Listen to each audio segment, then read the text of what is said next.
சென்னையில கடந்த மே, ஜூன்ல வந்து ஒரு பிரைவேட் பார்ல நடந்த மோதல் வந்து பயங்கர பரபரப்பா பேசப்பட்டுச்சு. அதோட கன்டினியூட்டி எங்க வருது அப்படின்னா, நடிகர் ஸ்ரீகாந்த் இருக்காரு இல்லையா? அவரோட கைது வரைக்கும் அந்த மோதலோட கன்டினியூட்டி வந்துச்சு. ஸோ அதுக்கப்புறம் நம்ம கேஸ் ஃபாலோ பண்ணோம். நம்மளே ஒரு வீடியோ போட்டிருக்கோம். இப்போ இன்னைக்கு காலையிலேருந்து ஒரு செய்தி ரொம்ப பரபரப்பாக பேசப்பட்டு வருது. அந்த செய்தியுமே ஒரு பார்ல நடந்த மோதல் குறித்து தான்.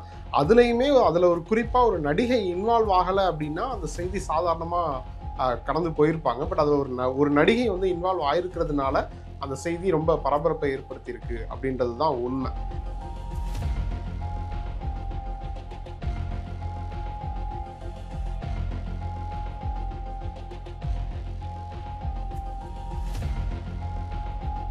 இப்போ அந்த நடிகை யாருன்னு பார்த்துக்கிட்டிங்கன்னா, காலையிலேருந்து பார்த்துருப்பீங்க, லக்ஷ்மி மேனன்.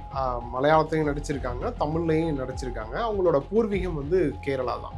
சம்பவம் எங்கே நடந்துச்சு அப்படின்னு பார்த்துக்கிட்டிங்கன்னா, எர்ணாகுளம், கொச்சின்னு சொல்லக்கூடிய பகுதிகளில் இருக்கக்கூடிய ஒரு ப்ரைவேட் பார்ல கடந்த 24ஆம் தேதி நைட்டு மிட் நைட்டு ஒரு 11:30க்கு மேலே சம்பவம் நடந்திருக்கு. லக்ஷ்மி மேனனும் அவங்களோட நண்பர்கள் ஒரு 3 பேரும் அந்த பாருக்கு போகிறாங்க. ஸோ இந்த நடிகை போன அதே பார்க்கு அலியர்சா சலீம் அப்படின்ற ஐடி செக்டாரில் ஒர்க் பண்ணக்கூடிய அவரோட நண்பர்களும் வந்திருக்காங்க.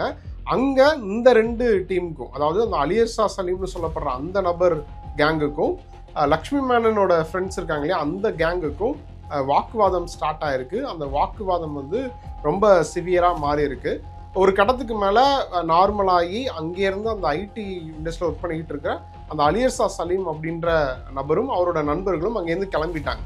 ஆனால் இதை வந்து ரொம்ப சீரியஸாக எடுத்துக்கிட்ட அந்த லக்ஷ்மி மேனனோட நண்பர்கள் இருக்காங்க இல்லையா, அவங்க என்ன பண்ணியிருக்காங்க, இந்த அலியர்சா சலீம் அப்படின்னு சொல்லக்கூடிய நபரை, அவர் வந்து காரில் போகிறாரு, அவரை ஃபாலோ பண்ணி அங்கே இருக்கக்கூடிய ஒரு பாலம் இருக்கக்கூடிய பகுதியில் அந்த காரை பிளாக் பண்ணி அவரை இறங்க சொல்கிறாங்க. அந்த ஃபுட்டேஜ் காலையிலே நீங்கள் பார்த்துருப்பீங்க. ஸோ இறங்க சொல்கிறாங்க. அப்போது அந்த காட்சிகளில் லக்ஷ்மி மேனனும் இருக்கிறத நம்ம பார்க்க முடியுது. ஸோ இதை வச்சு தான் இப்போ இந்த செய்தி வந்து ரொம்ப பரபரப்பாக பேசப்படுது.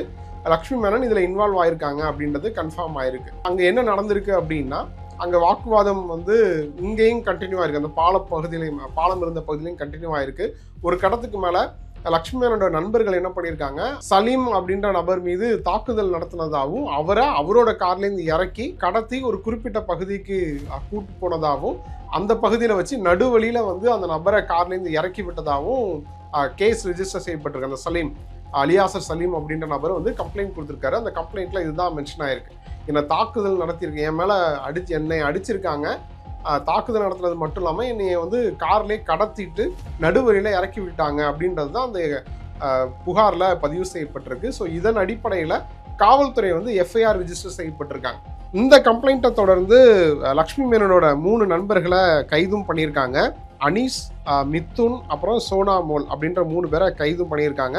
இன்வெஸ்டிகேஷன் வந்து கண்டினியூ ஆகிட்டு இருக்கு. இப்போ அந்த வீடியோ வைரலானதை தொடர்ந்து லக்ஷ்மி மேனன் பேரும் இன்வால்வ் ஆயிருக்கு.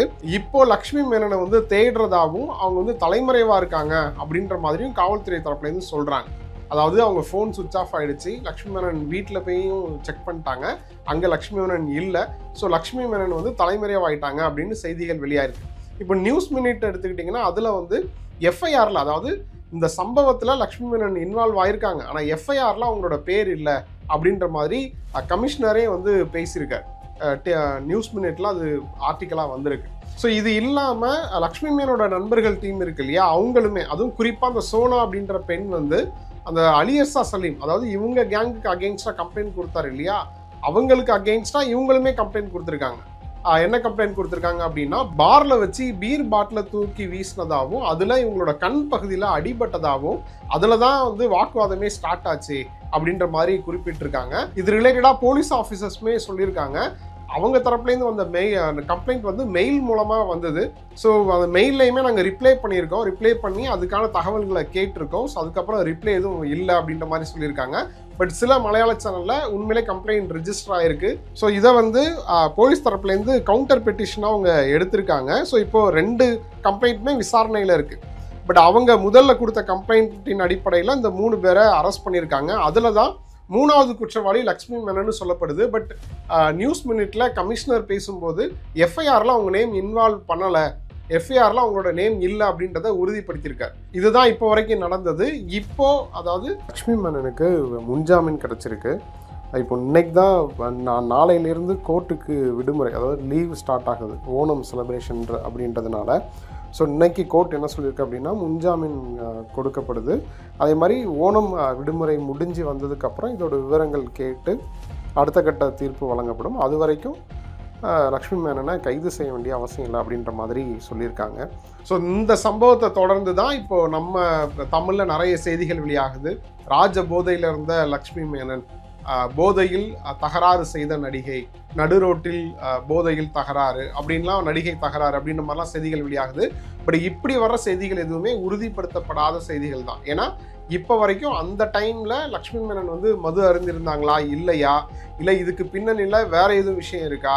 ஏன்னா நம்ம வந்து சாதாரணமாக நடந்த ஒரு பார் மோதல் சம்பவத்தை தொடர்ந்து தான் நடிகர் ஸ்ரீகாந்த் கைது, அதை தொடர்ந்து நடக்கக்கூடிய விஷயங்களை நம்ம பார்த்தோம். ஸோ அதே மாதிரி இதில் எதுவும் வேற எதுவும் ட்விஸ்ட் இருக்குமா, இவங்க வேற ஏதாவது போதைப் பொருள் பயன்படுத்துனாங்களா அப்படின்றதெல்லாம் வரக்கூடிய நாட்களில் தான் தெரிய வரும். இது ரிலேட்டடாக கமிஷனருமே நியூஸ் மீட்டுக்கு என்ன சொல்லியிருக்காரு, அது இல்லாமல் அவங்க ப்ரெஸ் மீட் கொடுக்கும்போது போலீஸ் ஆஃபீஸர்ஸ் என்ன சொல்லியிருக்காங்க அப்படின்னா, 2 தரப்பில் உள்ள கம்ப்ளைண்ட்டின் அடிப்படையில் விசாரணை போயிட்டு இருக்கு. ஸோ முழுமையான தகவல்களை எங்களாலேயே சொல்ல முடியல அப்படின்ற மாதிரி தான் சொல்லியிருக்காங்க. ஸோ இன்வெஸ்டிகேஷன் முடிவில் தான் முழு பின்னணியும் தெரிய வரும் அப்படின்ற மாதிரி சொல்லியிருக்காங்க. ஏன் அப்படின்னா எக்ஸாக்டாக அந்த பாரில் அந்த டைமில் என்ன நடந்துச்சு, 2 பேருக்கும் என்ன மோதல் நடந்துச்சு, எப்படி யார் மேலே தப்பு அப்படின்றது தெரிஞ்சாதான் அடுத்த கட்ட விசாரணை என்ன ஆகுது, யார் மேலே தப்பு, அப்புறம் வந்து கம்ப்ளைண்ட் கொடுத்தது உண்மை, அதாவது எந்த தரப்பு கொடுத்த கம்ப்ளைண்ட் உண்மை அப்படின்றதெல்லாம் தெரிய வரும். ஸோ இதை தொடர்ந்து தான் அவங்க அந்த பாரில் என்ன நடந்துச்சு, அவங்க என்ன பயன்படுத்தினாங்க, போதைப் பொருள் ஏதாவது பயன்படுத்தினாங்களா அப்படின்றதெல்லாம் தெரிய வரும். ஸோ அதுக்கு முன்னாடி எங்களால் முழு விவரங்களை வந்து எங்களால் சொல்ல முடியல அப்படின்ற மாதிரி சொல்லியிருக்காங்க. ஸோ இதை தொடர்ந்து என்ன நடக்குது அப்படின்றத பொறுத்திருந்து பார்ப்போம்.